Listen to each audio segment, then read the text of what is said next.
नमस्ते, मैं डॉक्टर सीमा Bajaj, director ओमिया fertility. आज हम चर्चा करेंगे आईवीएफ फेलियर के बारे में।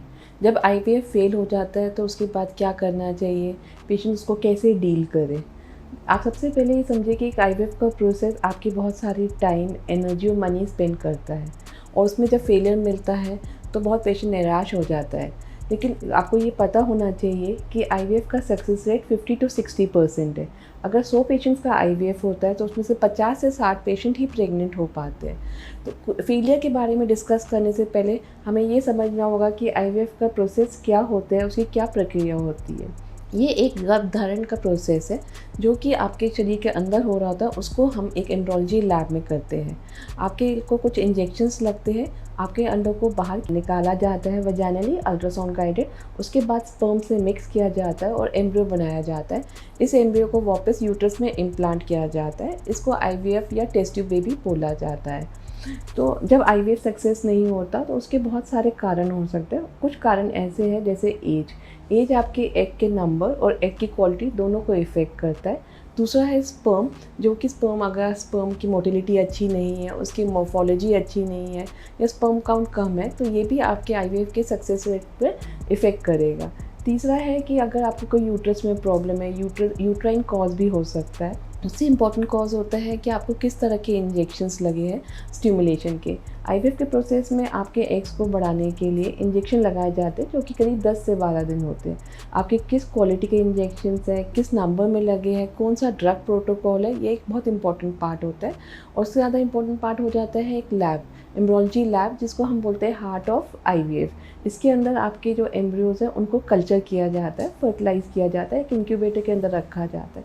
तो लैब का एनवायरनमेंट बहुत इंपॉर्टेंट पार्ट प्ले करता है आपके सक्सेस के लिए। जब आपका आईवीएफ अगर अनसक्सेसफुल हुआ है तो आप डिटेल में अपने डॉक्टर्स के साथ बैठ के डिस्कस कर सकते हैं। अगर आपको नेक्स्ट साइकिल प्लान करना है कि हम इसमें क्या इम्प्रोवाइज़ कर सकते हैं, क्या चीज़ें हम चेंज कर सकते हैं जिससे नेक्स्ट साइकिल आपको प्रेगनेंसी हो पाए। आइए अब बात करते हैं कि क्या कारण हो सकते थे या क्या हम उसको चेंजेस कर सकते हैं। तो एज अगर आपकी ज़्यादा है और एक्स का नंबर कम है तो आप पूलिंग साइकिल पे जा सकते हैं। पूलिंग साइकिल में क्या होगा कि आप एक बार स्टिमुलेशन लेंगे और आपके एम्ब्रियोज को स्टोर किया जाता है और फिर दूसरी साइकिल फिर को स्टिमुलेट करके एम्ब्रियोज बनाए जाते हैं और उनको स्टोर करके फिर इन एम्ब्रियोज को ट्रांसफ़र किया जाता है। अगर आपका AMH बहुत कम है और एक्स के नंबर बहुत कम है तो आप डोनर साइकिल की तरफ जा सकते हैं। दूसरा कारण होता है स्पर्म्स का। स्पर्म में देखना होता है कि स्पर्म की मोटिलिटी कैसी है, स्पर्म में की मॉर्फोलॉजी कैसी है। अगर पहली साइकिल आईवीएफ हुआ है तो दूसरी साइकिल में एक ही कर सकते हैं जिसके अंदर एक एक एग में एक एक स्पर्म को इंजेक्ट किया जाता है। मेल अपने स्पर्म्स का DFI टेस्ट भी करा सकते हैं जिसमें पता चलता है DNA फ्रेगमेंटेशन कैसा है स्पर्म्स का, और उनको कुछ मेडिसिन ऐड की जा सकती है जिससे स्पर्म की क्वालिटी को थोड़ा बेहतर किया जाए। आपके स्पर्म्स और एग की क्वालिटी आपके एम्ब्रियो की क्वालिटी को दर्शाता है कि आपके एम्ब्रियोज कैसे बने हैं। इसके अलावा आपके एम्ब्रियोज की क्वालिटी इस पर भी बहुत डिपेंड करती है कि जिस आईवीएफ सेंटर का आपने चयन किया उसकी एम्ब्रियोलॉजी लैब कैसी है, उसका जो एम्ब्रियोलॉजिस्ट है वो कितना स्किल्ड है और कितना ट्रेंड है।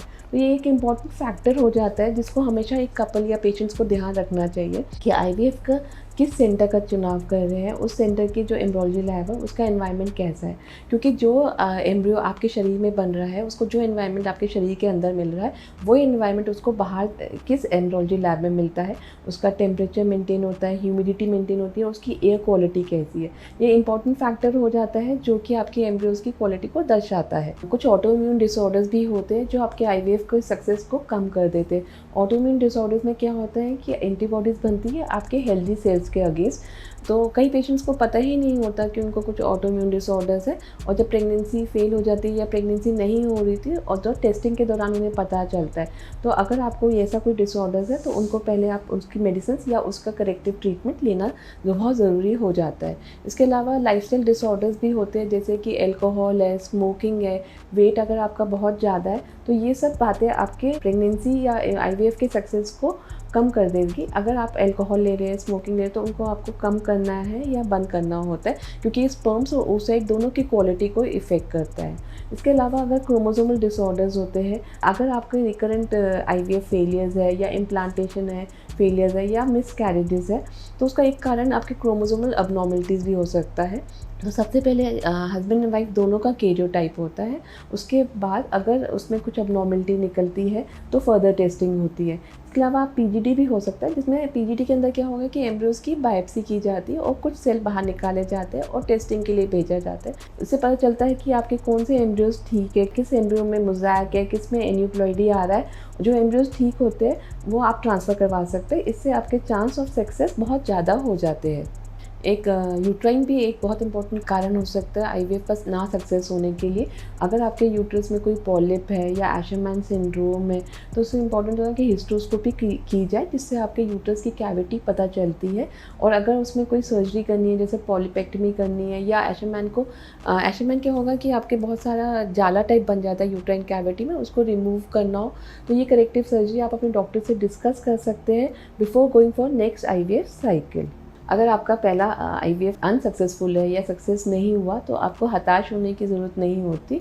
आप जब दूसरा आईवीएफ प्लान करें या प्रेगनेंसी प्लान कर रहे हो तो आप क्लिनिक का जो चयन करें, आपको उसमें कुछ बातों का ध्यान रखना होता है, जैसे जिस क्लिनिक का उसका सक्सेस रेट क्या है, उसके बाद जो डॉक्टर है वहाँ कितना क्लिनिशियन है जो कितना एक्सपीरियंसड है, उस आपके कारण को वो समझ पाए कि किस कारण से आपको प्रेगनेंसी नहीं हो रही, और जो ड्रग ट्रीटमेंट है, जो ड्रग्स यूज़ कर रहे हैं वो किस प्रकार यूज़ कर रहे हैं, जो प्रोटोकॉल है वो आपके हिसाब से ही बनाएं। और जो सबसे इम्पोर्टेंट पार्ट होती है कि उनकी एम्ब्रोलॉजी लैब कैसी है, जो एम्ब्रोलॉजिस्ट है वो कितना स्किल्ड है, कितना ट्रेंड है। एम्ब्रोलॉजी लैब में सबसे इम्पोर्टेंट होता है कि उसकी एयर क्वालिटी कैसी है, क्या इक्विपमेंट्स यूज़ किए हैं, उसके अंदर क्या ह्यूमिडिटी, क्या टेम्परेचर कंट्रोल है। एक एक्सपीरियंस डॉक्टर, एक्सपीरियंस एम्ब्रोलॉजिस्ट और एक बहुत अच्छी एम्ब्रोलॉजी लैब आपके आईवीएफ की सक्सेस को डबल कर सकती है। तो जब भी आप प्लान करें तो आपको इस बातों का कुछ ध्यान रखना चाहिए। अगर आपकी कोई क्वेरीज़ है या कोई डाउट्स है तो आप हमें कॉन्टैक्ट कर सकते हैं @ओमिया fertility, Safdarjung enclave. Thank you.